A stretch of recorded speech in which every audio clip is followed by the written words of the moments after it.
What if everything we thought we knew about Earth was wrong?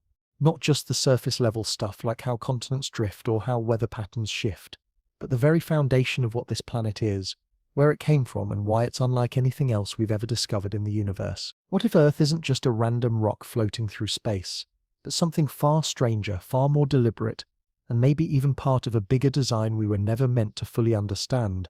For centuries we've looked at Earth as our home, stable, familiar and mostly understood, but beneath the crust and beyond the clouds, this planet hides layers of mystery that defy easy explanation. From the perfect balance of life-sustaining elements to the bizarre coincidences in our planet's formation, rotation and position in space, it sometimes feels less like chance and more like a blueprint.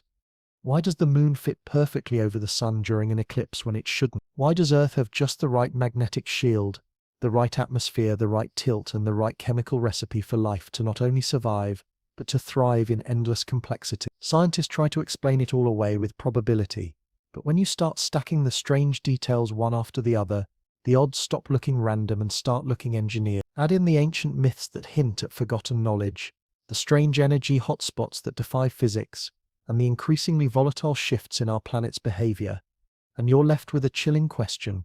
What if Earth isn't just alive in a biological sense, but in a cosmic one? What if it's not just a home but a message, a machine, or even a test? And more importantly, what happens when it decides to change? To understand the real story of Earth, we have to go all the way back, not just thousands or millions of years, but billions. Before continents, before oceans, before even light touched its surface. Picture a universe just beginning to wake up from its cosmic sleep. Galaxies were still young, stars were exploding in violent deaths called supernovae, and out of those cosmic remains, dust and gas scattered like ashes into the blackness. Somewhere in that endless sea of chaos, our solar system began to form, and from that leftover debris, floating, colliding, burning, Earth emerged. But the planet we stand on today is nothing like the one that was born 4.5 billion years ago. That Earth was a ball of molten rock, a hostile inferno choked with poisonous gas and relentless bombardments from space. Comets, asteroids, and rogue debris didn't just visit, they assaulted Earth daily in a violent baptism that lasted for millions of years. The surface was constantly melting and reforming. Volcanoes spewed gases that thickened the atmosphere into a suffocating stew.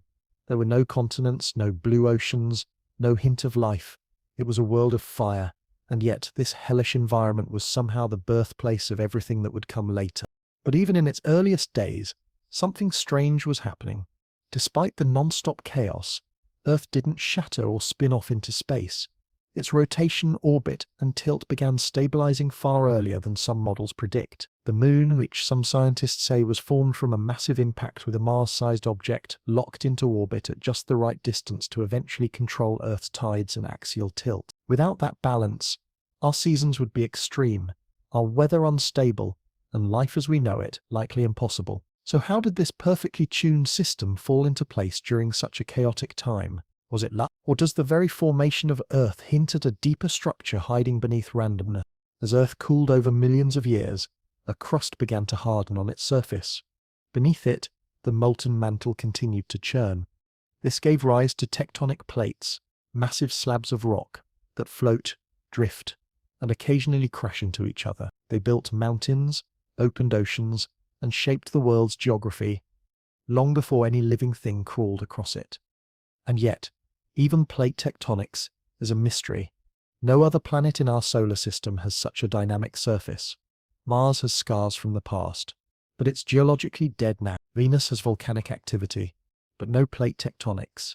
Earth alone moves with this living pulse, under its crust. The constant shifting of continents and seabeds isn't just a geological quirk, it's what recycles Earth's minerals, regulates carbon, and keeps the climate from spiraling out of control. But why Earth? Why not Mars, which once had water, or Venus, which is so similar in size? Some scientists suggest that Earth's early formation was governed by a narrow set of conditions, a Goldilocks zone not just for temperature but for internal dynamics.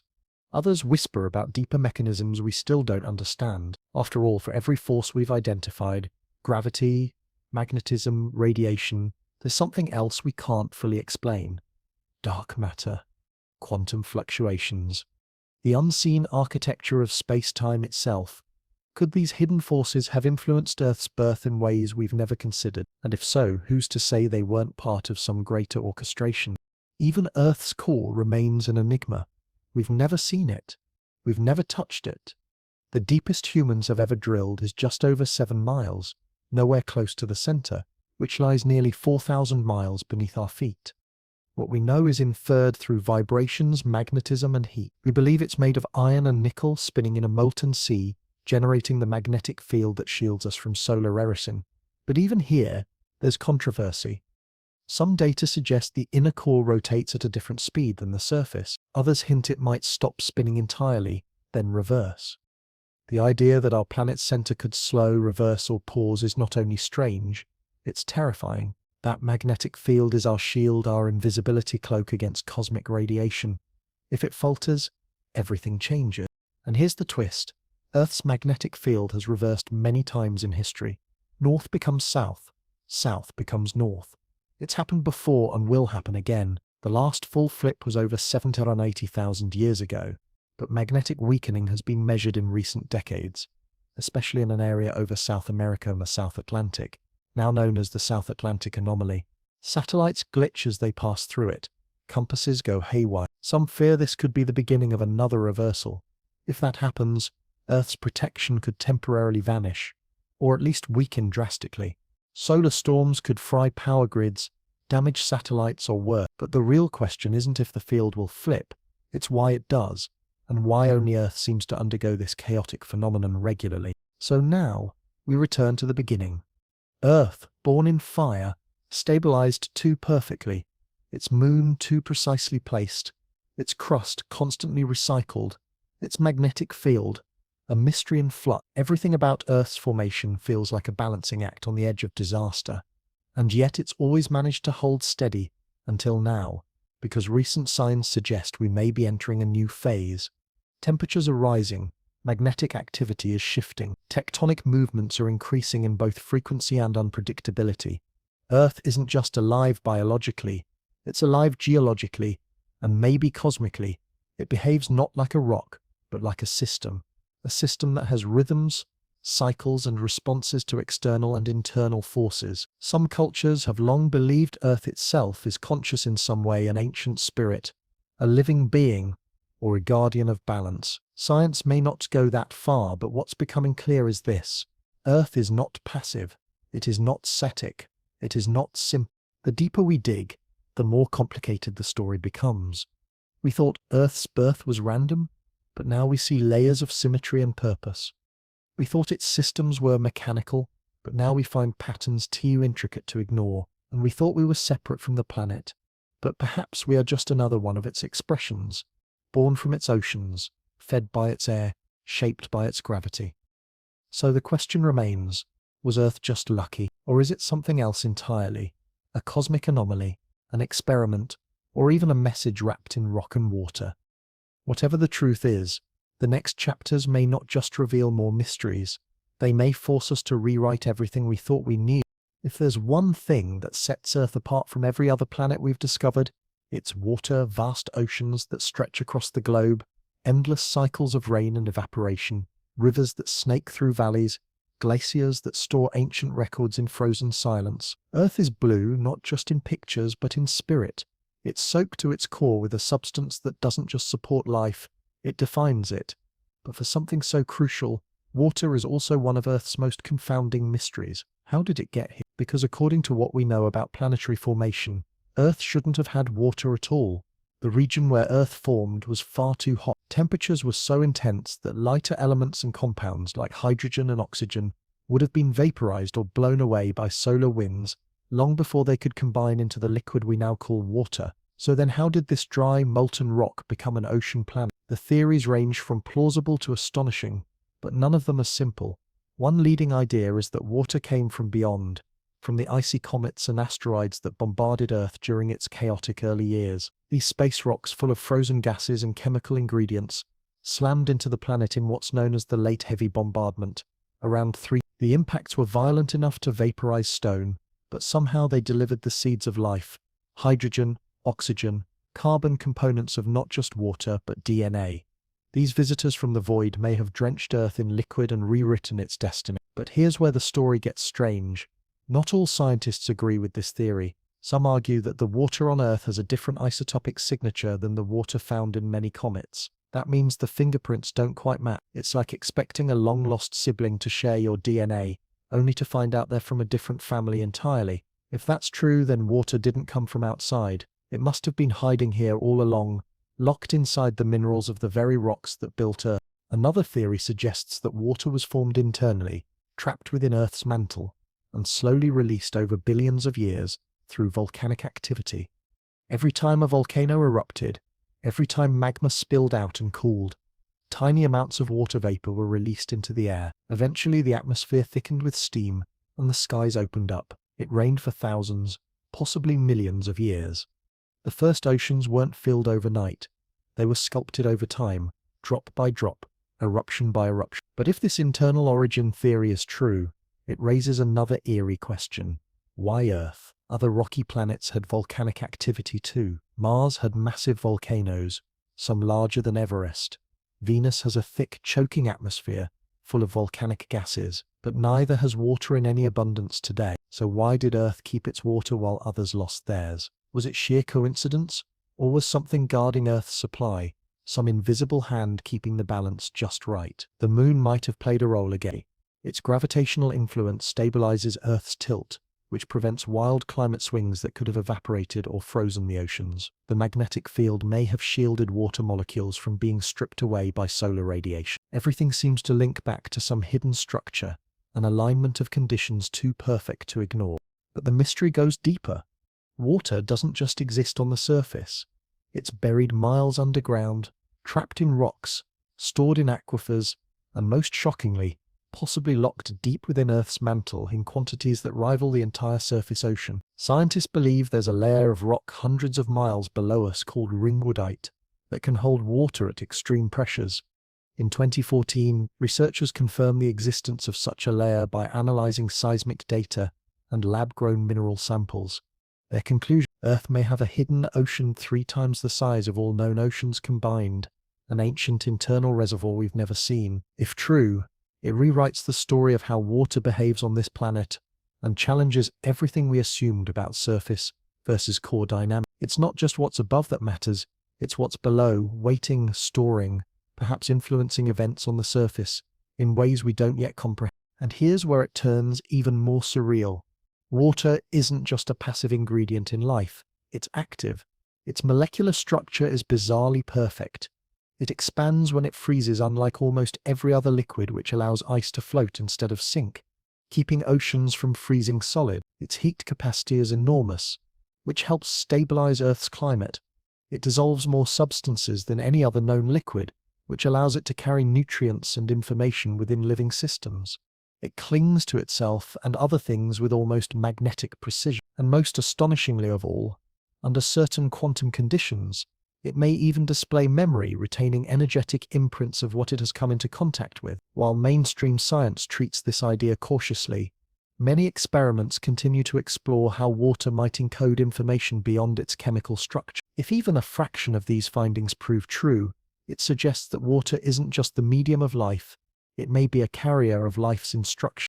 Throughout history, ancient civilizations have worshipped water, not just as a resource, but as a divine force. The Egyptians praised the Nile as the artery of the gods. The Hindus saw the Ganges as sacred. Native American tribes believed water spirits governed health and fertility. These weren't just poetic traditions, they might have been intuitive recognitions of water's strange power. Across cultures, flood myths echo the same theme: the earth overwhelmed, cleansed, reset by water. In some stories, water brings chaos. In others, it brings rebirth. But in all of them, it behaves not like a liquid, but like a will. As if it knows when to rise, when to fall, when to restore balance. In recent years, water has begun to change again. Glaciers are melting faster than models predicted. Ocean temperatures are rising at alarming rates. Ice shelves the size of cities are collapsing. Sea levels creep upward, inch by inch, but relentlessly. Some researchers believe we are approaching a tipping point, a moment when feedback loops accelerate the pace of change beyond control. If the hidden ocean theory is correct, and Earth's internal water systems are linked to surface ones, then shifts in temperature, pressure, or tectonic activity could trigger chain reactions we're only beginning to understand. Could Earth's water be preparing for another transformation? Could the oceans rise not just because of carbon, but because of deeper cycles, cosmic patterns encoded into the planet itself? And if water holds memory, what has it remembered over the ages? The blood of creatures long extinct, the footsteps of vanished civilizations, the storms of every forgotten era. It's all in there, swirling beneath the surface, carried silently in every wave and current. We think we know water because we drink it, bathe in it, sail on it, but the truth is, we know almost nothing. We've explored more of space than we have of Earth's oceans. We've mapped the moon's surface in more detail than our own seabeds. In the darkness below, there may be secrets older than humanity, structures, anomalies, perhaps even forms of life that have never seen the light of the sun, and yet they are part of Earth's story, hidden chapters waiting to be read. So the arrival of water wasn't just a lucky accident. It was the beginning of something vast, complex, and still unfolding. Whether it came from the stars, the rocks, or the breath of the planet itself, water made Earth what it is. But it may also be the thing that decides what comes next. There's something invisible, something you can't see or touch, but without it, we'd all be gone, burned, bombarded, or stripped to the bone by the raw fury of space. It's Earth's magnetic field, a force field so vast it stretches tens of thousands of miles into space, deflecting deadly solar winds, shielding our atmosphere, and preserving the fragile web of life below. And yet, for all its importance, most people don't even realize it exists. It doesn't hum or shine or glow in the sky, but every second it's catching high-energy particles from the sun and flinging them off into space like a guardian deflecting arrows. Without this magnetic shield, solar radiation would strip away our ozone, boil away the oceans, and reduce the surface of Earth to a lifeless desert, just like Mars. But how exactly does this mysterious force work? And more importantly, why is it so perfectly tuned? At the heart of the planet lies the answer, a swirling, churning core of molten iron and nickel that acts like a gigantic dynamo, generating electric currents that in turn produce magnetic fields. It's an elegant mechanism, raw, primal, and terrifying in scale. But here's the kicker. For a magnetic field to be this strong and stable, a planet needs more than just a hot core. It needs the right rotation speed, the right composition, and the right cooling rate, all at once. If Earth rotated a little slower, the dynamo would weaken. If the core cooled too quickly, the field would collapse. If the outer core solidified, the protective barrier would vanish. Yet somehow Earth has hit every mark perfectly. Coincidence? Maybe. But when you stack that with everything else, the water, the atmosphere, the distance from the sun, it starts to feel like something more, something planned, or at least something what. But the magnetic field doesn't just protect us, it shapes us. It influences migration patterns in birds and animals. It affects brainwaves in ways we still don't fully understand. Some people even claim to feel geomagnetic disturbances in their bodies, reporting headaches, nausea, or insomnia when solar storms hit. And those solar storms, they're no joke. When the sun belches out a coronal mass ejection, a vast plume of charged plasma, it races toward Earth at terrifying speeds. Most of the time, Earth's magnetic field catches it and bends it around like a shield catching fire. But when a strong enough storm breaks through, it can cause geomagnetic chaos.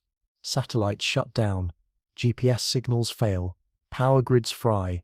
In 1989, a solar storm knocked out electricity to 6 million people in Canada in less than 2 minutes. And in 1859, the so-called Carrington event sent electrical surges through telegraph wires, so powerful, operators were shocked, and papers caught fire. Scientists warn that another event of that scale today could cause trillions in damage and collapse modern infrastructure. And here's the twist. It's not a question of if, but when. Even more unsettling is the behavior of Earth's magnetic poles. They're moving. Not just slowly drifting, but accelerating, especially the North Pole, which has been racing towards Siberia at unprecedented speeds. This isn't just a cartographic curiosity. It's a sign of deeper changes within the core, and possibly a precursor to something much bigger, a magnetic reversal. That's when the poles flip entirely, north becomes south, and compasses swing the other way. It's happened many times before in Earth's history, usually every few 100,000 years. The last time was over 700,000 years ago. Which means, statistically, we're overdue. During a reversal, the magnetic field weakens dramatically, possibly down to just 10% of its usual strength. That would leave Earth dangerously exposed to radiation, satellite disruption, and atmospheric stripping. It could last centuries, and no one knows exactly what would happen to technology, to biology, to the weather, or to our minds. Because here's where it gets speculative, but eerie. Some researchers believe magnetic shifts have been tied to mass extinctions, sudden climate changes, and even spikes in evolutionary mutations. If true, the magnetic field isn't just a shield, it's a reset switch, a planetary recalibration tool that reshapes everything in cycles: life, death, rebirth. Could this be Earth's version of a refresh button, and if so, who or what designed it that way? Ancient cultures knew something about Earth's magnetism, even if they didn't call it that. Chinese text from 2,000 years ago describe lodestones and directional energy. The Olmecs carved magnetic rocks into heads without understanding why they pointed north, and in more recent centuries, sailors noticed their compasses twitching in strange places, especially near certain underwater anomalies. In the Bermuda Triangle, for example, reports of compass failures, disoriented birds, and missing aircraft have become folklore. But under the surface, magnetic irregularities are real. Certain regions of the seafloor emit fields that differ wildly from the global norm, as if something metallic and massive is buried deep below. And that's not the only place. Across the Indian Ocean, beneath Antarctica, and under parts of South America, strange magnetic anomalies pulse like whispers from the deep. Scientists call them magnetic anomalies. But what causes them? Theories range from shifting rock layers to ancient asteroid impacts, but some go further. They suggest remnants of lost civilizations buried beneath the crust, structures of metal and mystery from a time before recorded history. Or worse, not remnants at all, but something still active. Wait. And then there's the South Atlantic anomaly, an area over Brazil and the southern Atlantic where the magnetic field is inexplicably weak. Satellites passing over it often glitch or go offline. Astronauts on the International Space Station have reported seeing strange flashes of light, while above it, even with their eyes closed. NASA monitors it constantly, and as it grows and shifts, it raises a chilling question. Is the magnetic field failing? Are we watching Earth's shield unravel in real time? If so, what does that mean for us? Is this just another cycle, or are we heading into a new age of exposure to cosmic radiation, to solar storms, to something else we don't yet understand? Some theories even go beyond the physical. They claim Earth's magnetic field may be tied to consciousness itself, that fluctuations in magnetism can influence mood, awareness, even global behavior. Correlations have been drawn, though not conclusively, between geomagnetic activity and spikes in aggression, creativity, and even spiritual awakening. Could Earth's field be more than just a shield? Could it be a transmitter, a regulator of not just biology, but if so, what happens when that signal starts to flicker? Could rising mental illness, mass confusion, or sudden social unrest be symptoms of a deeper planetary disturbance, one we can't see, but can definitely feel? So when we talk about Earth's magnetic field, we're not just talking about science, we're talking about survival, about protection, about something ancient and powerful, humming beneath our feet, like the heartbeat of the planet. It's silent, yes, but not inactive. It's moving, shifting, changing, and perhaps warning us in its own invisible language that the shield is weakening, and the stars are stirring, and the next chapter of Earth's story won't be written in ink or stone, but in radiation, electricity, and change. Water is everywhere on Earth, carving canyons, shaping coastlines, crashing in waves, flowing through rivers, and filling our atmosphere with vapor that feeds clouds and fuels storms. It falls from the sky, rises from the ground, and makes up the majority of every living cell. We drink it, swim in it, fear it, and depend on it. But how often do we actually stop to ask, where did all of it come from? Because here's the thing, Earth is absolutely drenched in water compared to most planets, and scientists still can't fully explain why. The most popular theory is that icy comets bombarded the planet billions of years ago, delivering water over time. But when researchers actually tested the isotopic makeup of comet water, it didn't match Earth. That means Earth's water either came from a different, unknown source, or it was always here to begin with. But if water is so rare in the universe, how did Earth end up with oceans deep enough to submerge entire mountain ranges? Even Mars, with its evidence of ancient rivers and lakes, is now bone dry, while Venus turned into a pressurized hellscape. Earth, by contrast, has kept its water, not just on the surface, but locked in ice, floating in clouds, and hidden in vast underground reserves that could dwarf the ocean. And this much water creates a strange balance. Earth's oceans act as a climate regulator, a carbon sink, a heat shield, and a conductor of planetary energy. Without them, we wouldn't just be thirsty, we'd be cooked, frozen, or starved. But what if water wasn't just lucky? What if it was deliberate? Consider this. Water is one of the weirdest substances in existence. It expands when it freezes, unlike almost every other liquid. That means ice floats, insulating what's below and preserving life during frozen eras. Water also has an unusually high heat capacity, which allows it to absorb and release huge amounts of energy without dramatic shifts in temperature. This one property stabilizes Earth's entire climate. Add in its unique ability to dissolve substances, shape matter, and carry nutrients, and it becomes less of a coincidence and more of a blueprint. Is it possible that water wasn't just delivered to Earth but encoded into the planet's very design from the beginning? Some scientists have started exploring the idea that water may not even be native to space as we understand it. Certain quantum theories suggest water molecules may form under very specific electromagnetic conditions Earth's magnetosphere just happens to provide. Could water be more than a chemical compound? Could it be a signal of planetary intelligence, or worse, a signpost? Ancient texts from cultures across the world point to water not just as a source of life, but as a divine force, one capable of creation, destruction, and transformation.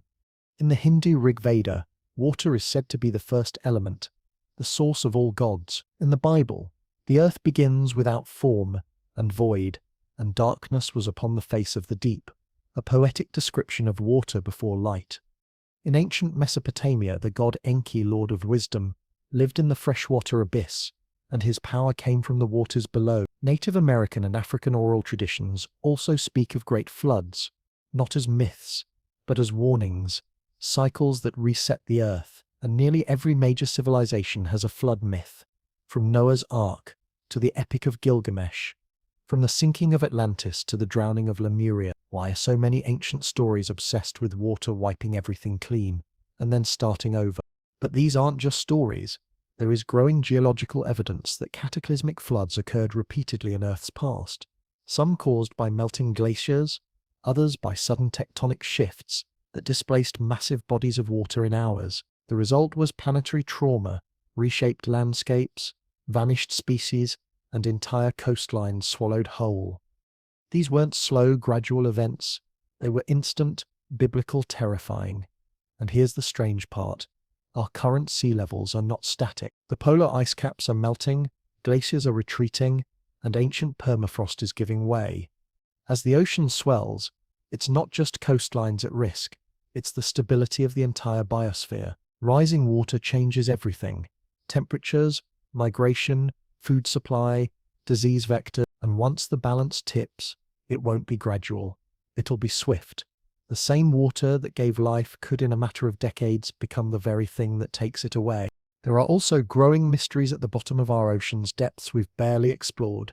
We've mapped the surface of Mars more accurately than Earth's ocean floors, and what we do know is unsettling. There are entire mountain ranges beneath the sea, massive trenches that go deeper than Mount Everest is tall, underwater volcanoes that erupt without warning, hydrothermal vents that support alien ecosystems powered by sulfur and methane instead of sunlight, creatures that glow, breathe metal, or survive at pressures that would crush any human craft. It's not just alien down there, it's beyond anything we imagined. What if the real extraterrestrials never came from the sky but from below? Even stranger are the reports from naval and deep-sea explorers over the decades. Strange lights beneath the waves, unidentifiable sonar readings, submerged pyramids, and unexplained electromagnetic pulses that interfere with instruments. Some of these stories get brushed off as exaggerations, others are classified. But taken together, they raise a haunting question. Are the oceans hiding something we weren't meant to find? In 2011, scientists discovered an entire body of water 3 times larger than the surface oceans trapped hundreds of miles beneath Earth's crust. They named it the deep water cycle, and it may hold more fresh water than everything above combined. But no one knows exactly how it got there, or how stable it is. If released, it could trigger unimaginable tectonic shifts, or even more floods. Some conspiracy theorists take this further. They believe that water is the Earth's memory, that it stores information, consciousness, even intent. Experiments by controversial researchers like Masaru Emoto claim that water molecules change shape when exposed to words, music, or emotion. While mainstream science rejects these findings, the idea that water is somehow aware persists. Could water be more than a liquid? Could it be a network, a carrier, or even a communicator? And if so, what is it trying to say? Then there's the oddity of water cycles syncing with human behavior. Tidal flows driven by the moon's gravity appear to influence sleep patterns, emotional states, even birth rates. During full moons, hospitals and police departments quietly brace for spikes in chaos. Science calls it superstition, but too many anecdotal patterns suggest otherwise. What if water connects us not just biologically but psychically? What if oceans, lakes, and even the water inside our bodies are all part of a shared system we don't understand yet? A planetary bloodstream. So when we look at Earth's water, we see more than just lakes and rain. We see a miracle with no clear origin, behaving in ways no one can fully predict, hiding secrets in its depths, and perhaps even within us. It flows, it freezes, it flies, it creates, and it destroys. And if Earth is alive, if it is conscious in any form, then water is its voice, its memory, its weapon, and maybe its warning. The moon has always been there, watching silently from above, casting shadows and stirring tides. Poets have romanticized it, scientists have studied it, and children have stared at it in wonder. But behind the calm glow of its silver light lies one of the strangest and most overlooked mysteries in all of planetary science. Why is the moon so perfectly placed, so precisely sized, and so unnaturally influential on Earth's systems that it almost seems designed rather than formed? On the surface, the moon looks like a natural satellite, just a big rock that got caught in Earth's orbit. But when you start breaking down the numbers, the coincidences start stacking up fast.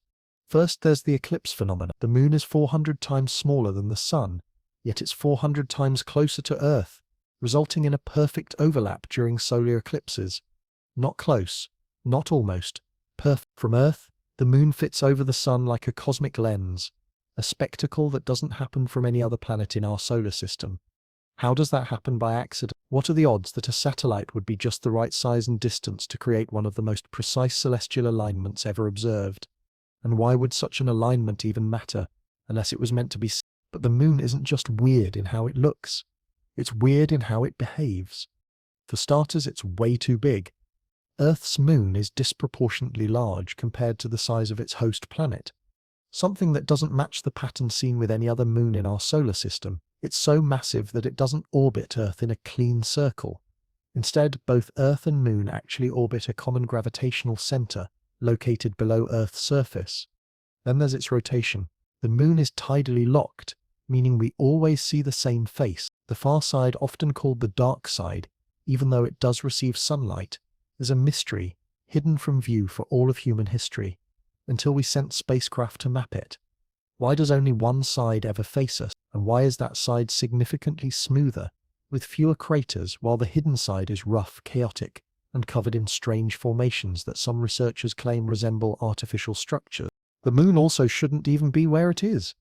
Leading theories about its formation, like the giant impact hypothesis, where a Mars-sized object collided with early Earth, fall apart under scrutiny. The moon's composition is suspiciously similar to Earth's outer layer, but its density and core structure don't quite match up.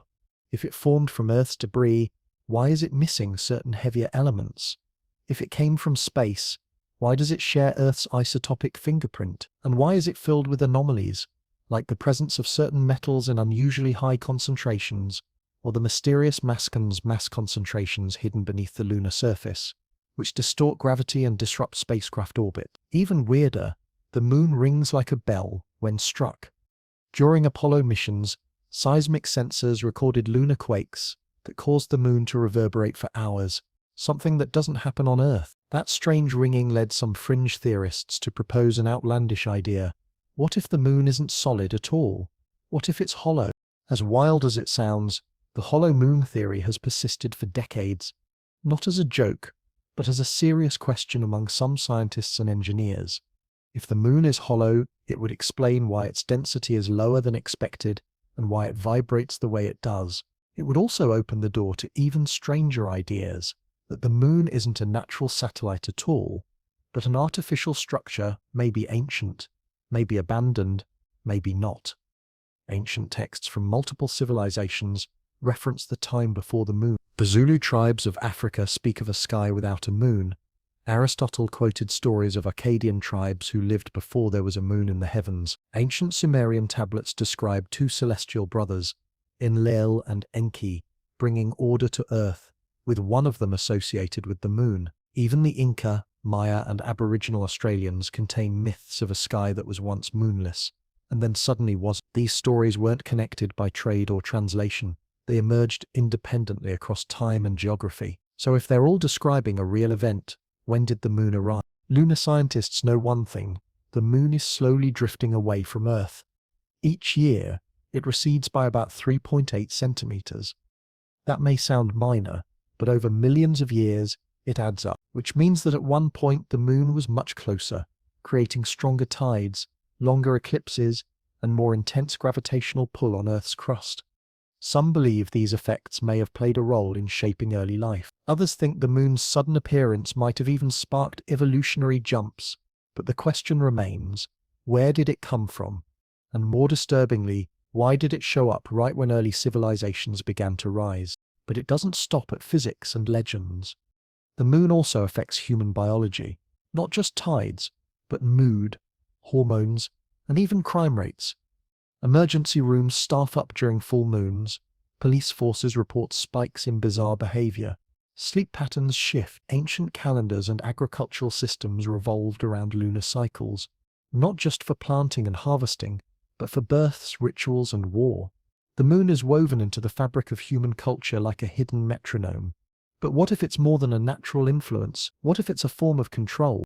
In the 1970s, Soviet scientists Michael Visan and Alexander Sherbakov proposed the spaceship moon theory, an idea that the moon is an artificial satellite created by unknown intelligences and placed in orbit to monitor, manipulate, or even seed life on Earth. They pointed to the moon's inexplicable properties: its size, orbit, stability, and internal composition.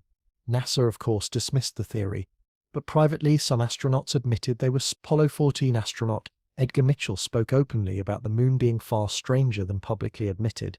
Others have hinted at encounters or sightings that were never declassified. What did they really see up there? Why were there reports of strange lights, shadowy movements, and radio interference during nearly every lunar mission? Even today, China, Russia, and private companies are racing to return to the moon, not just to plant flags, but to mine resources, build bases, and scan the surface with new technology. Some believe they're looking for water. Others believe they're looking for something else. Something left behind, something buried. There have even been rumors, though unconfirmed, of discoveries that were immediately classified and never disclosed. And if the moon really does hide ancient secrets, those with first access won't be using them to help humanity. They'll be using them to control it. So what is the moon? A rock? A satellite? A relic? Or something far more intentional? It appears where no moon should. It behaves in ways no moon can.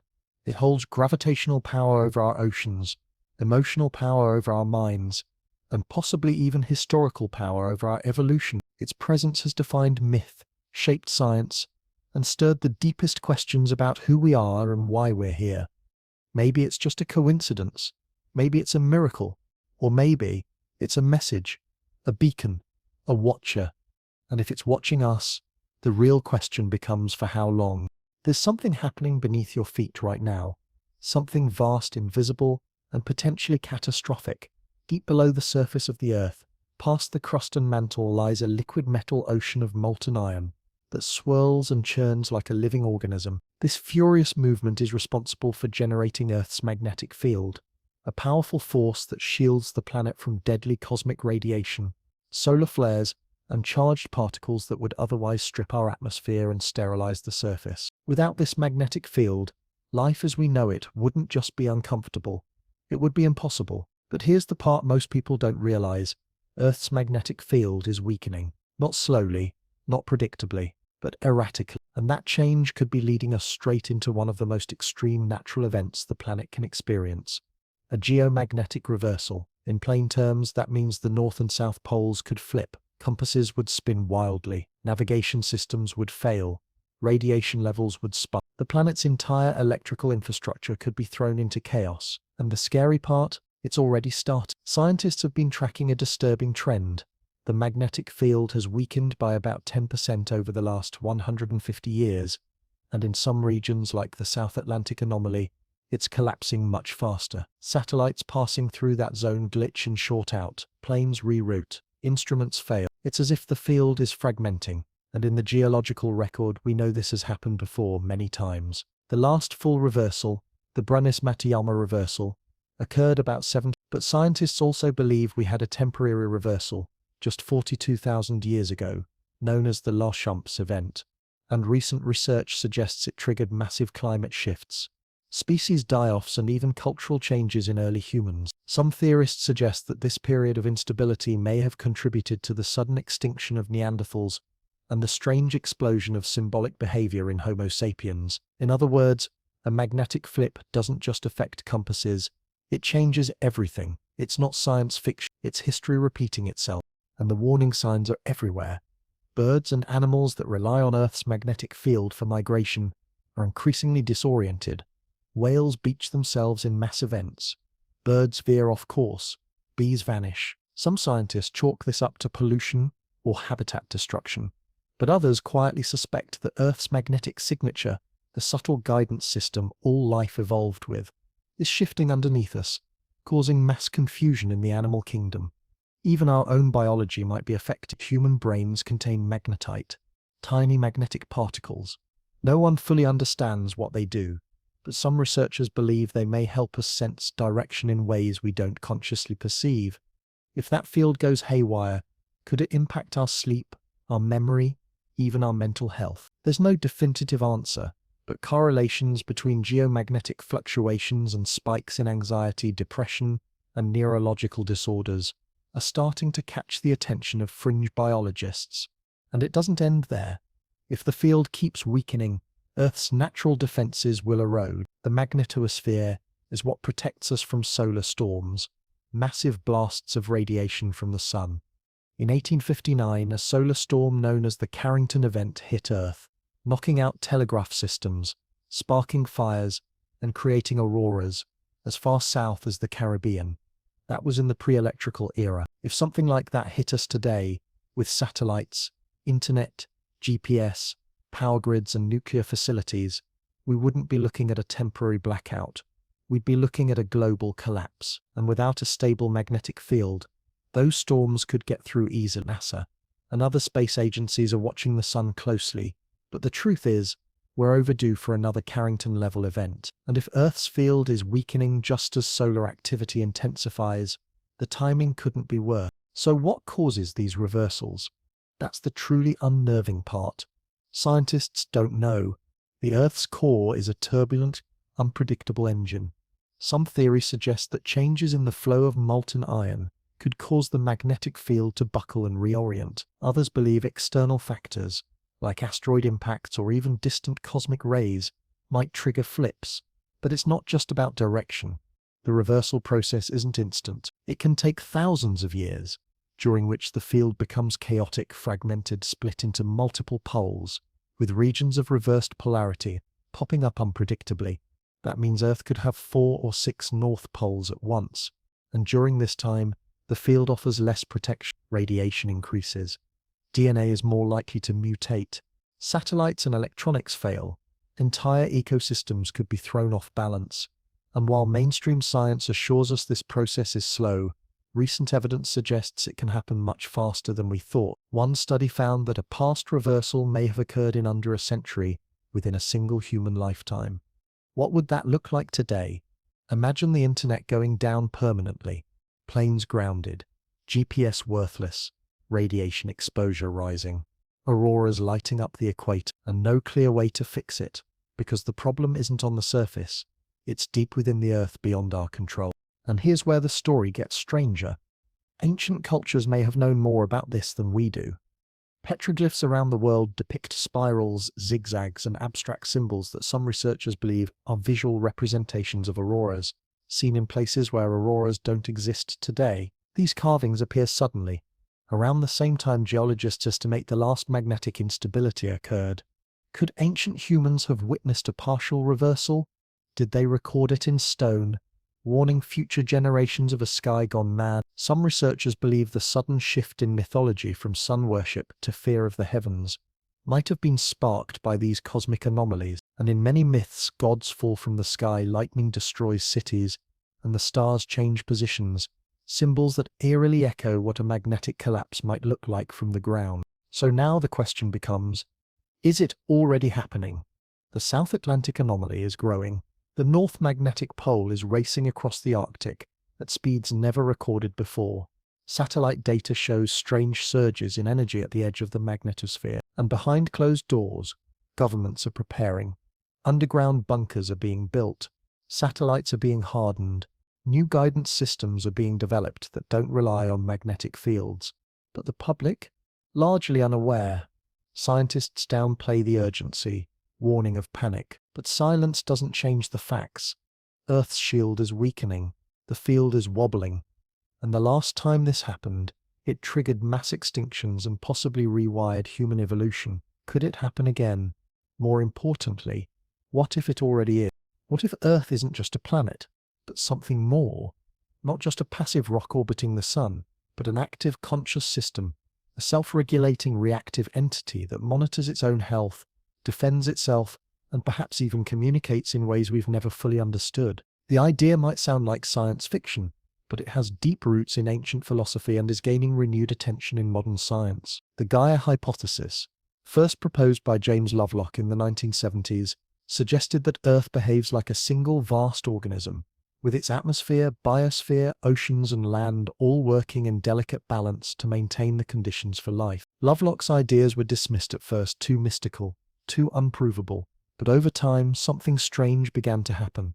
The data started to align, from the self-regulation of ocean salinity to the precise carbon cycling of rainforests and the temperature-balancing feedback loops of cloud cover and greenhouse gases. Patterns emerged. Earth wasn't just supporting life, it was actively optimizing for it. But if the planet is a self-correcting system, what happens when one part of that system begins to spiral out of control? For the last century, humans have reshaped the Earth in ways no species ever has. We've cut down forests, altered oceans, changed the composition of the atmosphere, and built cities that glow so brightly they're visible from space. We've introduced pollutants, toxins, and greenhouse gases that no natural process was designed to handle. In response, Earth has begun to shift, and not slowly. Weather patterns are destabilizing. Ice is melting faster than models predicted. Volcanoes and earthquakes seem more erratic. Entire ecosystems are collapsing in real time, and while many blame human action directly, others whisper a different theory, that the planet is reacting, not just adapting, but correcting, balancing, pushing back. The idea of Earth as reactive isn't new. Ancient cultures believed the planet was alive, literally. The Greeks called her Gaia, the mother of all life. Indigenous tribes around the world have spoken of the Earth as a sacred being, not a possession. In Hindu cosmology, the planet is protected by the goddess Bhumi. In Andean traditions, Pachamama is the living spirit of the world. These weren't metaphors, they were warnings. That Earth gives life, but also takes it away. That balance must be honored, or chaos follows. And in modern times, we may be witnessing what that chaos looks like. From record-breaking wildfires that create their own weather systems, to atmospheric rivers that drown entire cities, Earth is behaving less like a passive environment and more like a system hitting the alarm button. Every time we cross a new threshold, carbon levels, ocean temperatures, biodiversity loss. The planet responds with increased intensity as if trying to force a correction. Lovelock himself warned that Earth could, if pushed too far, enter a new state, one that no longer supports human civilization. Not because it's malicious, but because we've triggered defense mechanisms. Much like the human body responds to infection with fever, Earth may be trying to purge a threat, and that threat in this case is now. Here's where it gets even stranger.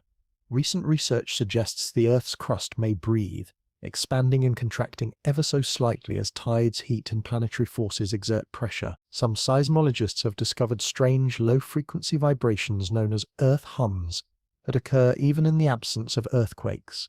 No one fully understands what causes them. Others have noticed that the planet's rotation is subtly changing, not just slowing over millennia, but wobbling in ways that don't always match known physics. Could these be signs of a deeper awareness, or mechanisms we simply haven't deciphered yet? And what about the human connection to Earth? We already know that solar activity and geomagnetic fluctuations can influence our behavior. Studies have shown links between cosmic radiation and spikes in anxiety, aggression, even cardiac events. If Earth is sensitive to cosmic shifts, and if humans are sensitive to Earth's magnetic field, then the connection may be deeper than we think. There's even evidence that mass human emotions, spikes in global attention or tragedy, may correlate with subtle changes in the planet's electromagnetic field. The Global Consciousness Project, while controversial, recorded odd anomalies in random number generators around the world during major global events like 9/11 or natural disasters, suggesting a mysterious link between collective consciousness and the planet's background noise. Are we influencing the Earth energetically, or is the Earth responding to our state of mind? But let's not stop there. What if the planet has thresholds, points beyond which it no longer simply responds, but resets? Throughout Earth's history, there have been extinction events, mass die-offs that reset the evolutionary clock. The Permian extinction wiped out 90% of species. The Cretaceous event ended the age of dinosaurs. Each time, life bounced back, but in new forms, smarter, more adaptable. Some scientists believe we're heading toward a sixth extinction, one caused not by asteroids or supervolcanoes, but by us. And yet, that extinction may not be an accident. It may be the system's way of clearing the board when one species gains too much power and disrupts the balance. In that sense, Earth isn't just reacting, it's curating, choosing what survives. If that sounds harsh, consider this. We're the only species capable of understanding this process, the only species that can see the warning signs and make conscious choices. And yet, we continue to push, to drill, to burn, to exploit. It's as if we're daring the system to push back harder, and what happens when it does? This leads to one of the most unsettling ideas in all of science and philosophy, that Earth might be not just alive, but sentient, not in the way we understand intelligence, but as a hyperorganism with its own form of awareness, a planetary consciousness so vast and slow-moving we can't perceive it directly. And if that's true, what role do we play? Are we neurons in the planet's mind, parasites, messengers, or something else entirely? Some futurists speculate that Earth may be evolving not biologically, but informationally, that human civilization with its internet, satellites, and data networks represents the early nervous system of a planetary intelligence, that through us the planet is waking up. But the process may be dangerous. Just like a human brain can reject incompatible implants, the Earth might reject systems that threaten its core functions, and right now we're looking increasingly incompatible. So what does all this mean? It means we may be living on a planet that is more than just soil and stone, one that breathes, reacts, and possibly thinks, one that has limits and methods for enforcing them, one that's sending signals, not just through rising temperatures and shifting poles, but through deep ancient instincts we've long forgotten. Earth isn't just our home, it may be our mirror, our judge, and maybe even our teacher. The question isn't whether the planet can survive us, it's whether we can learn fast enough to survive the planet's response. The deeper we dig, literally and figuratively, the more we uncover signs that ancient civilizations may have understood the Earth in ways modern science still can't fully explain. Not just practical knowledge of seasons, agriculture, or star movements, but something far stranger, advanced awareness of planetary energies, cosmic alignments, and even cataclysmic cycles. From the massive stones of Baalbek to the near-perfect astronomical precision of the Great Pyramids, we're left with structures that defy the technological limitations of their time. These weren't just tombs or temples, they were messages, machines, possibly even warning. And at the heart of many of these ancient creations lies a consistent theme: reverence for Earth not as dirt or resource, but as a living spiritual being. But here's the twist. What if these people weren't worshipping the Earth out of myth or superstition, but out of experience? What if they had witnessed the planet do things we'd consider impossible today? Civilizations like the Sumerians, Egyptians, and Mayans all spoke of sky gods and earth changes as if they were real, repeatable events, floods that reshaped continents, shifting stars, days when the sun didn't rise. These aren't just legends, they're echoed in text from every corner of the globe. Even Plato wrote of a civilization that vanished beneath the waves. Atlantis, destroyed in a single day and night of cataclysm, dismissed as allegory for centuries, but now underwater ruins and odd sediment layers hint that something massive may have happened around 12,000 years ago, aligning with the mysterious Younger Dryas period, a sudden deep freeze whose cause remains unknown. Some researchers believe it was triggered by a comet, others say a solar event, but others wonder, what if the Earth did it? And the further you go, the weirder it gets. Consider the Nazca lines in Peru, massive geoglyphs carved into the Earth's surface that can only be fully seen from the sky. Who were they for? Why do they resemble modern runways, animals, and geometric codes? Were they signaling something above or something within the Earth itself? Some theorists believe the lines mark underground energy channels, what ancient Chinese maps called dragon lines, and what Western cultures would later name ley lines. These are supposed energetic veins that crisscross the planet, connecting ancient sites in patterns that feel too deliberate to be coincidence. Pyramids in Egypt, Stonehenge in England, Machu Picchu in Peru, Angkor Wat in Cambodia, all aligned in shocking geometric harmony across thousands of miles. How could ancient cultures supposedly disconnected by oceans and time build structures on the same invisible grid, unless they were tapping into something deeper? Earth energy, planetary consciousness, a system that reacts, remembers, and possibly even transmits. What's even more disturbing is how many ancient texts predict a return of great change. The Hopi speak of worlds ending and beginning, always in cycles. The Mayan calendar wasn't predicting the end of the world in 2012, as many misunderstood it was marking the end of a long cycle and the start of a new one, a reset. And according to many of these traditions, when the Earth resets, it doesn't do so quietly. Catastrophic floods, global quakes, and dramatic climate shifts are part of the reboot. Whether by cosmic impact, magnetic pole reversal, or internal planetary correction, the reset is always sudden and always global. We like to think we're immune now, too advanced, too modern. But if Earth operates on cycles beyond our historical memory, we may be standing at the edge of another one without realizing it. And the most chilling part, the ancients may have tried to warn us, building stone structures that would outlast floods, fires, and even time itself, etched with knowledge in symbols we still barely understand. Now layer this with a disturbing new pattern: the discovery of ancient structures buried deep beneath modern landscapes. Temples in Turkey like Göbekli Tepe, which predates Stonehenge by thousands of years, and features carvings of celestial events so precise they could track eclipses and star alignments. How did they know? Who taught them? Why was it deliberately buried as if protecting a secret? Modern archaeologists are beginning to admit that human civilization may be far older than once believed, that we are not the first advanced society, but perhaps the latest in a long-forgotten cycle of rise and reset. And each time, the Earth is both the host and the judge. Our ancestors may not have been warning us of mythical gods or random events, but of the Earth itself, its mood swings, its memory, its rules. Ignore them, and you get Atlantis. Respect them, and you survive. Even modern governments appear to be paying attention, albeit quietly. Why are massive seed vaults being built in remote frozen places like Svalbard?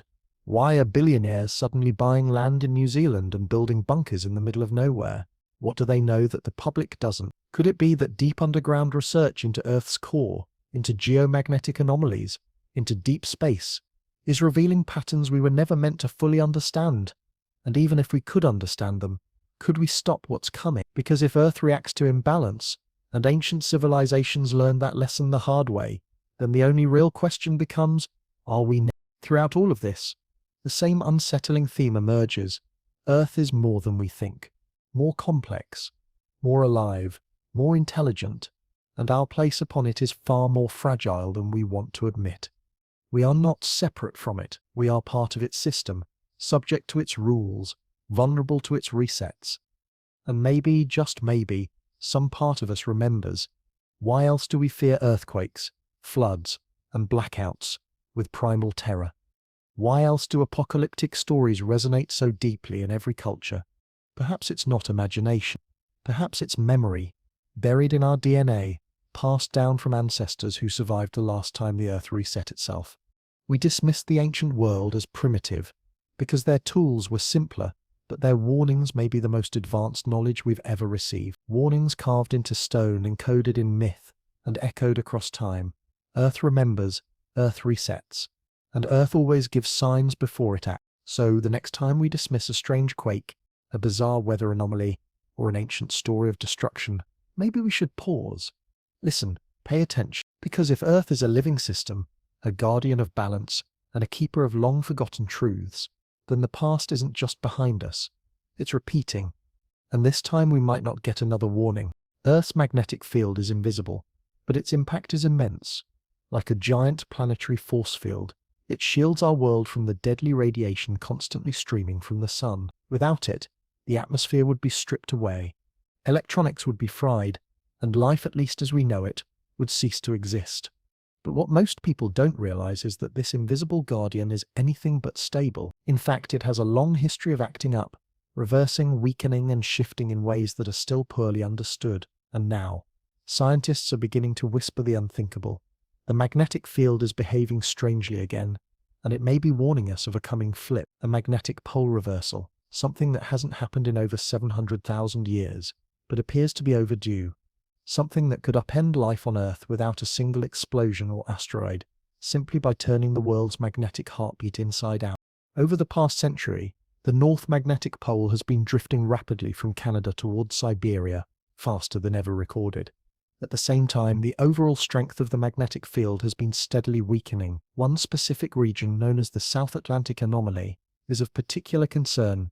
Located between South America and Southern Africa, this zone has an unusually weak magnetic shield, allowing more radiation from space to reach Earth's surface. Satellites flying over it often glitch or fail entirely. Astronauts have reported strange flashes of light in their vision when passing through it, and every year the anomaly seems to be growing.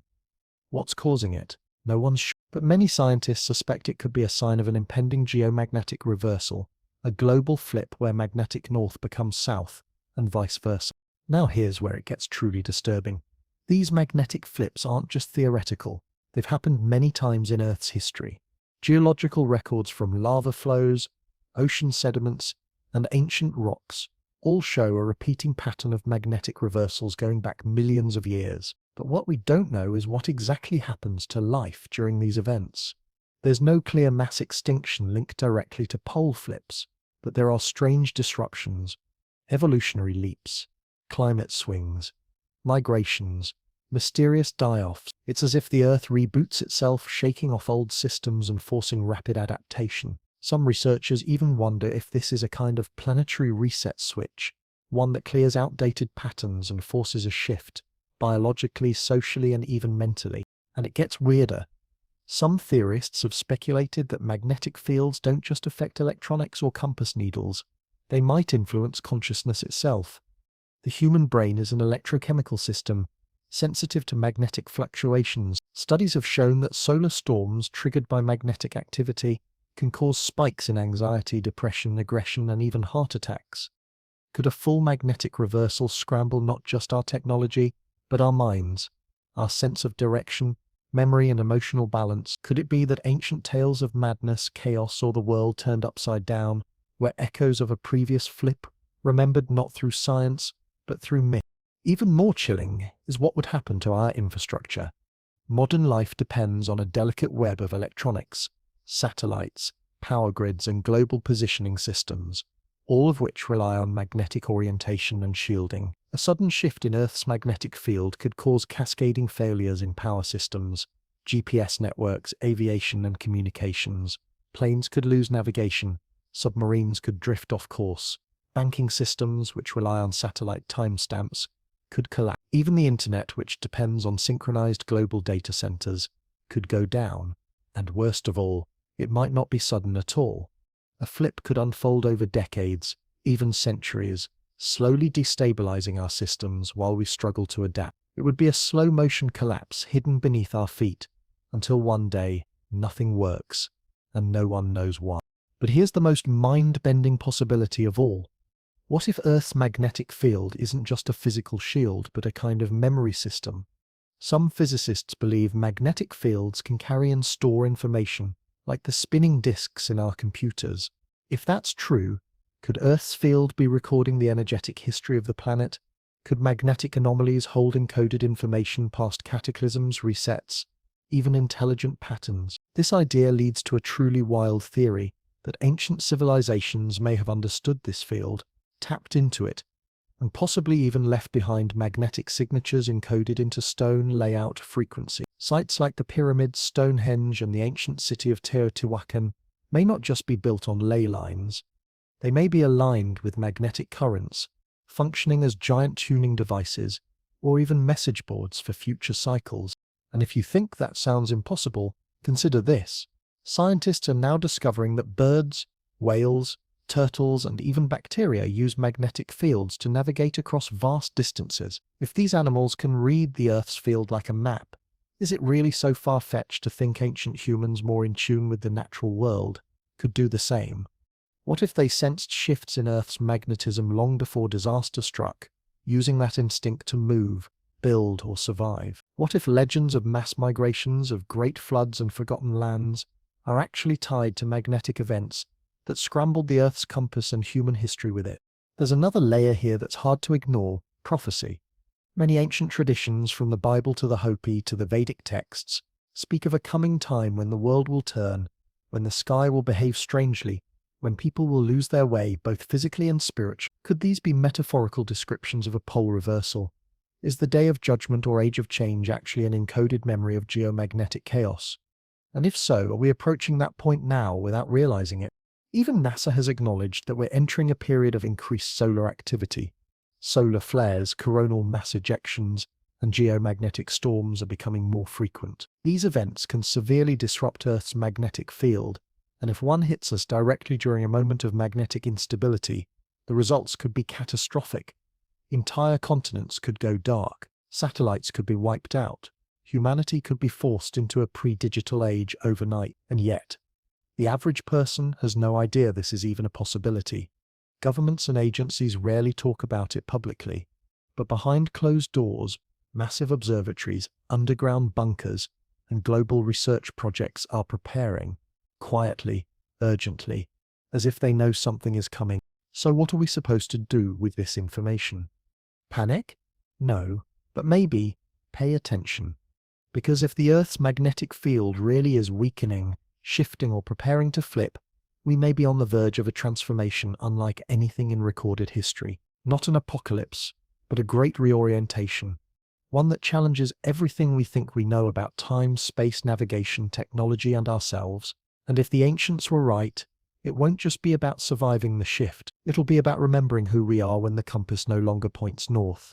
The moon has always been a quiet observer in our sky, casting its glow over oceans, mountains, and civilizations that rise and fall beneath its gaze. But what if the moon isn't just watching?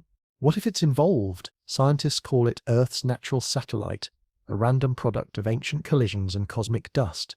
But the deeper we study it, the more that story starts to unravel. Because the moon doesn't act like a normal satellite, and the odds of it existing the way it does are so astronomically low, some researchers have started asking a radical question: is the moon natural at all, or is it something else entirely? Let's start with the obvious. The moon is exactly 400 times smaller than the sun, but it's also exactly 400 times closer to Earth, meaning that from our perspective, both appear the same size in the sky. That's why solar eclipses look so perfect. Why the moon fits exactly over the sun for just a few fleeting minutes, revealing the corona like a crown of fire. That kind of cosmic symmetry isn't just beautiful, It's busy in the vast randomness of space. Having one object perfectly block out another at just the right distance is almost unheard of. And yet here we are, on the only known planet where such a spectacle occurs, and it just so happens to trigger deep cultural, spiritual, and even biological reactions in us. Coincidence? Or calibration? Then there's the moon's size.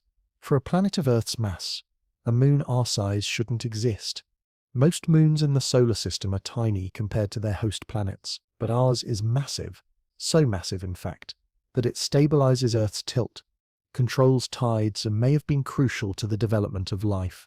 Without the moon, Earth's axis would wobble unpredictably, throwing climate systems into chaos. Life, if it ever began at all, would struggle to evolve under such unstable conditions.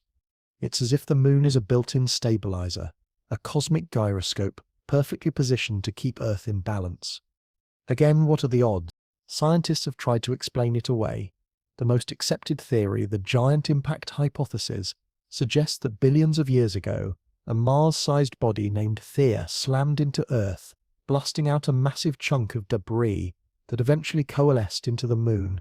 But this story has holes. For one, moon rocks brought back by the Apollo missions have an almost identical isotopic signature to Earth rocks, suggesting the moon didn't form from some alien body, but from Earth itself. And yet the moon lacks a large iron core which Earth has in abundance. How can the moon be made of Earth, but not share its full composition? Even stranger is the moon's orbit. It's nearly perfectly circular, which is rare for celestial bodies. Most moons and planets travel in ellipses, but the moon seems to be following an almost calculated path, and it's slowly moving away from Earth, about 1.5 inches per year. One day, it will no longer cause total eclipses. The perfect alignment will be lost. It's as if we're living in a brief window of time when everything lines up just right for life, for eclipses, for balance. And that window, cosmically speaking, is time. Are we just lucky passengers on a planet with the right moon at the right time? Or was this moment meant to happen? Now let's step into more controversial territory, the hollow moon theory. It sounds like science fiction, but it's been quietly floating around since the 1960s when seismic experiments conducted by NASA during the Apollo missions led to an eerie discovery. After intentionally crashing a lunar module onto the moon's surface, seismometers recorded a vibration that lasted for hours. Scientists described the moon as ringing like a bell. That's not normal. On Earth, seismic waves dissipate quickly because of our planet's density, but the moon's reaction suggested it might have a shell-like interior, possibly hollow or made of unusually dense, uniform material. This led some fringe theorists to speculate that the moon might not be entirely natural. Some went further, suggesting it could be a constructed object, a shell, or base covered in rock to disguise its origin. Sound crazy? Maybe, but even mainstream scientists admit that the moon's density is lower than expected, and its composition doesn't quite add up. Some sections seem to be made of highly reflective materials, and there are unusual magnetic anomalies scattered across the surface. Could these be remnants of ancient technology, buried structures, something not yet understood? Ancient cultures certainly treated the moon as more than just a rock. In nearly every mythology, the moon is a powerful symbol, sometimes a goddess, sometimes a watcher, sometimes a messenger from the gods. The Zulu people of southern Africa have a legend that says the moon was brought here long ago by two reptilian brothers, who hollowed it out and rolled it into place, creating the floods and chaos that followed. It sounds like myth, until you realize the story predates modern science by centuries. How did ancient people know or imagine the moon could be hollow? Then there's the question of behavior. During lunar eclipses, the moon has occasionally displayed strange flashes, glows, or brief atmospheric changes that remain unexplained. Astronomers have recorded mysterious transient lunar phenomena for decades, brief bursts of light, color changes, and even apparent movement on the surface. Official explanations vary from meteor strikes to gas release, but many remain unsolved. Is something still happening on the moon? Something beneath the surface? And why are several nations, including China, Russia, and the United States, suddenly racing to establish a permanent presence there after decades of silence? Consider this. In a time when most of the solar system remains unreachable, the moon is our closest neighbor. It's the perfect outpost for observation, for research, and maybe even control. If someone or something wanted to monitor Earth without interfering directly, the moon would be the ideal location, constantly facing us, always present in the sky, and close enough to interact with electromagnetic fields, weather, or even biology. Is it possible that the moon isn't just part of the Earth system, but part of a larger mechanism, one that regulates, observes, or even influences us in ways we're only beginning to suspect? And if that's true, what happens when we start interfering?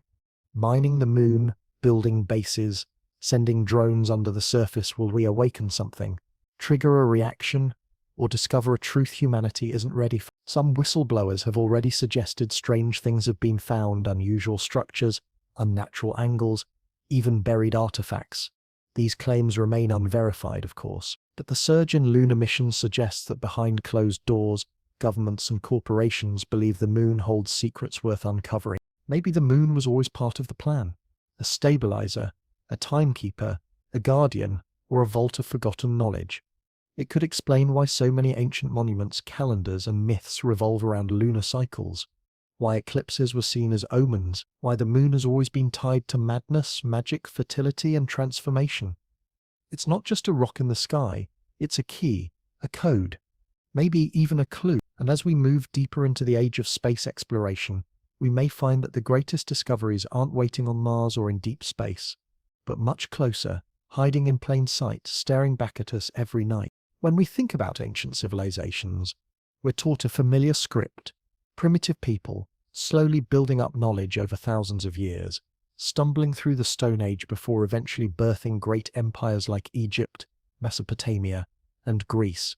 But what if that story is incomplete? What if beneath the dust of accepted history lies a forgotten chapter, one involving advanced technologies, lost knowledge, and civilizations so sophisticated they rival or even surpass what we have today? Because the more archaeologists dig, the more impossible things they find, and each strange discovery points to a single haunting possibility. We're not the first advanced society to rise on Earth. Let's begin with the ruins themselves. The world is filled with megalithic structures that defy logic, precision, and historical explanation. The Great Pyramid of Giza is often cited, and for good reason. We're told it was built using copper tools and manpower.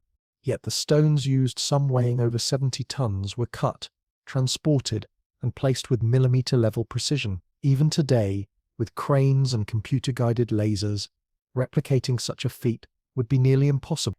So how did they do it? Mainstream historians dodge the question, but engineers and independent researchers are increasingly bold in saying the people who built these structures had knowledge we no longer possess. And it's not just Egypt.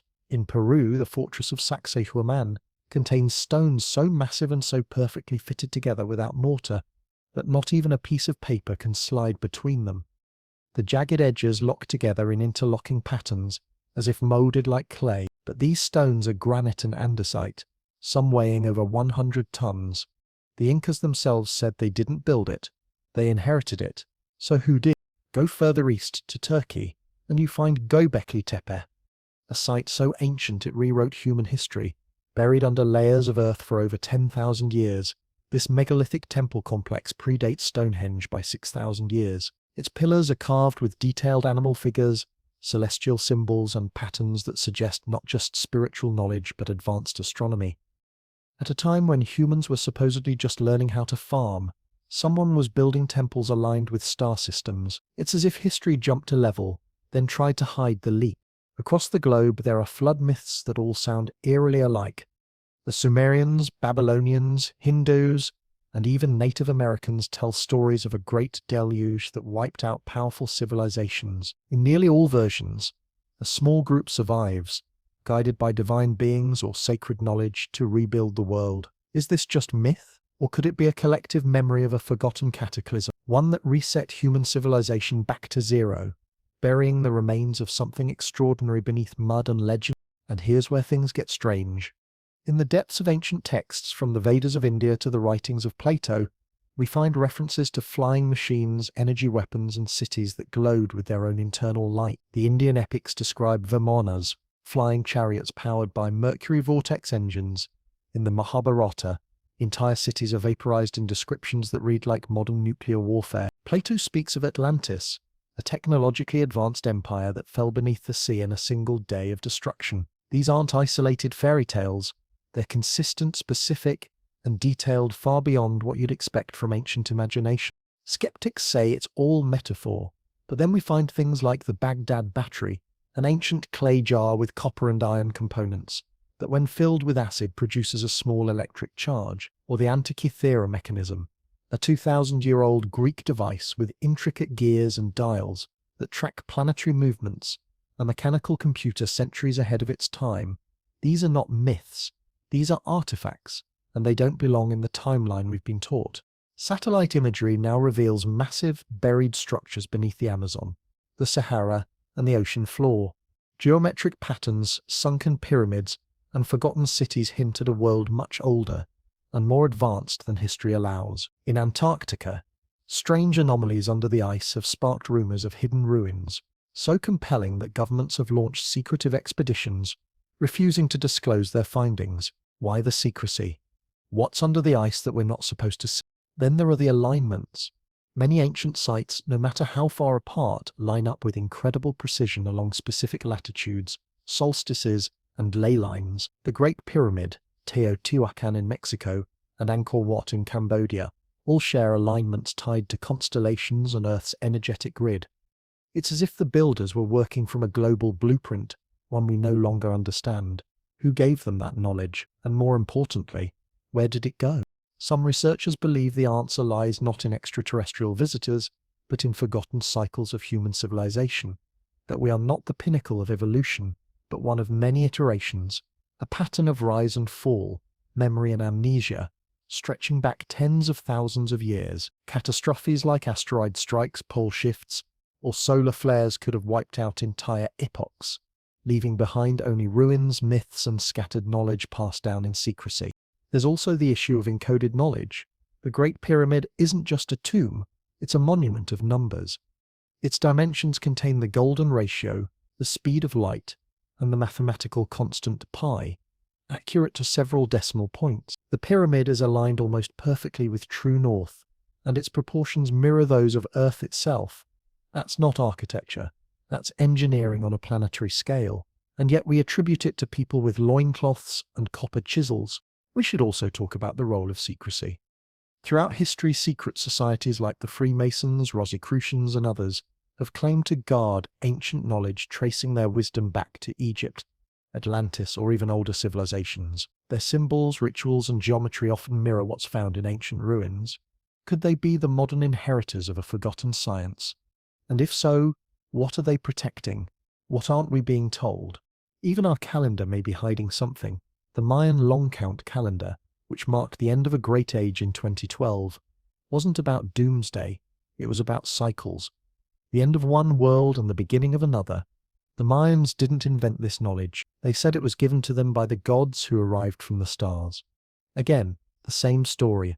Advanced beings, cataclysms, rebuilding, knowledge hidden in stone and myth. So here we are, in the 21st century, peering into the past with machines and satellites, slowly realizing that the story of humanity might be far older, deeper, and stranger than we ever imagined. Maybe the ancients weren't primitive. Maybe we are the ones who forgot. And as we push further into AI, quantum computing, and space travel, we might just be rediscovering what others knew long before us. Maybe history isn't a straight line, but one filled with golden ages, great falls, and the haunting possibility that everything we've built has been built before.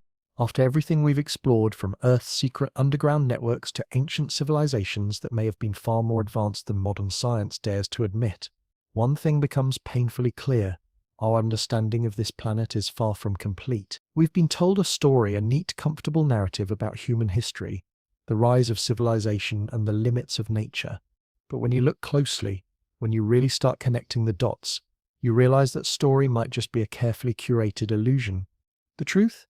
It's far messier, far older, and far more intriguing, because if we've learnt anything, it's that the Earth holds secrets. Layers of them. Fossilized mysteries, buried technologies, forgotten texts, and unexplainable structures that defy the logic of the timeline we've been given. And for every answer we think we find, 10 more questions erupt in its place. Why do so many ancient cultures speak of sky gods, floods, and advanced knowledge passed down by divine beings? Why do so many sacred sites, thousands of miles apart, share the same architecture, alignments, and astronomical significance. It doesn't feel like coincidence anymore, it feels like a suppressed legacy. And maybe that's the most unsettling part of all, that somewhere along the way, knowledge was lost or hidden, not because of natural disaster or simple forgetfulness, but maybe by design. Maybe certain truths were buried on purpose. Maybe humanity's past was rewritten, not to preserve truth, but to control what we believe about ourselves. Because if people truly knew how powerful, connected, and ancient our species might be, how could you ever control that? Still, despite the efforts to keep us blind, the pieces are resurfacing, the old legends are gaining new weight, the impossible ruins are being re-examined, the mythologies are being recast, not as fantasy, but as echoes, whispers of a time when the world was different, a time when Earth's energy, consciousness, and the human mind worked in harmony with something greater, a time before the fall. So what does all this mean for us today? It means we might be standing at the edge of a new awakening, the resurgence of old knowledge, upgraded through modern tools, the return of curiosity, of looking past dogma and daring to ask, what else have we forgotten? What else have we ignored? Because maybe the greatest lie ever told wasn't about where we came from, it was about what we're capable of becoming. In the end, Earth isn't just a rock hurtling through space. It's a living library, coded with secrets, scattered with clues, and pulsing with truths too big to ignore. The real question isn't whether those truths exist, it's whether we're finally ready to face them. And if we are, then everything we thought we knew about our history, our future, and ourselves is about to change forever.